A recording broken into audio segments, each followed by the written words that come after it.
بسم الله الرحمن الرحيم الحمد لله والصلاة والسلام على رسول الله اما بعد. محترم ورونو زمونږ نننی درس دی د لمانځه سنتونه. دینه مخکې درسونو کې موږ د لمانځه شرطونه، ارکان، واجبات د هغې بیان شوی. راځو د لمانځه سنتونو ته.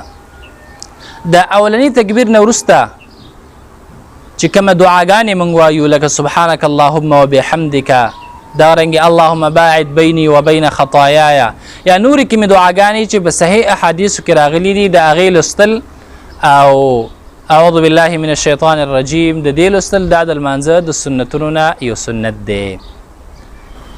بیا په قیام کې خلاص د چپ لاس د پاسه په سینه باندې کېښودل دا هم د نبي علیه السلام د خوږو سنتونو نه یو سنت دی.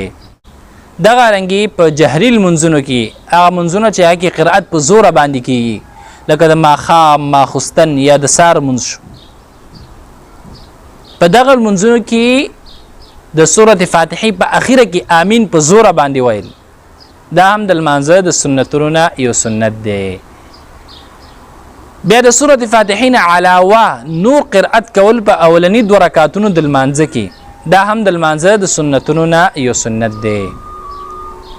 رفع الیدین کول، لاسونه اوچتول تر اوږو پورې یا غوږونو پورې، چې کله رکوع ته ځي د رکوع نه راپاڅېږي او 3 رکعت ته چې کله پاڅېږي په دغه وختونو کې رفع الیدین کول، لاسونه اوچتول دا هم د لمانځه د سنتونو نه یو سنت دی.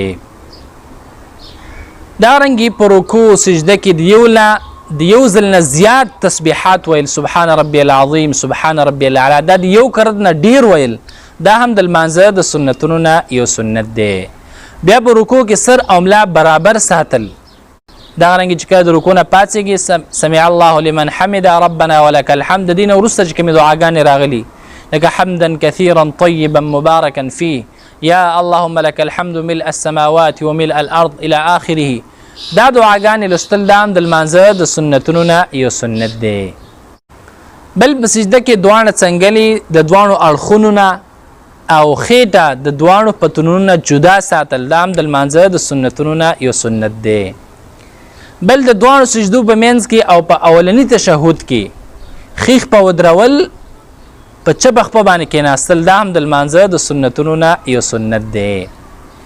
او په آخرني تشهد کې کوم باندې سلام ګرځېږي په هغې کې خیخ په ودرول چپ خپه د خیخ په لاندې ویستل او په چپ کوناټي باندې کېناستل دا هم د لمانځه د سنتونو نه یو سنت دی چې اوس په دې وخت کې ډېر کم خلک کوي، د ډېرو خلکو نه دا هیر دی. دغه رنګې په نبي علیه الصلاة والسلام باندې درود ویل او هغې نه پس دعا کول دا هم د لمانځه د سنتونو نه یو سنت دی.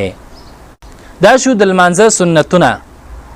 د دې نه علاوه چې نور کم ثابت دي په لمانځه کې کم سنتونه ثابت دي د لمانځه لپاره د هغې کول هم پکار دي. وصلى الله تعالى على خير خلقه محمد وآله وصحبه.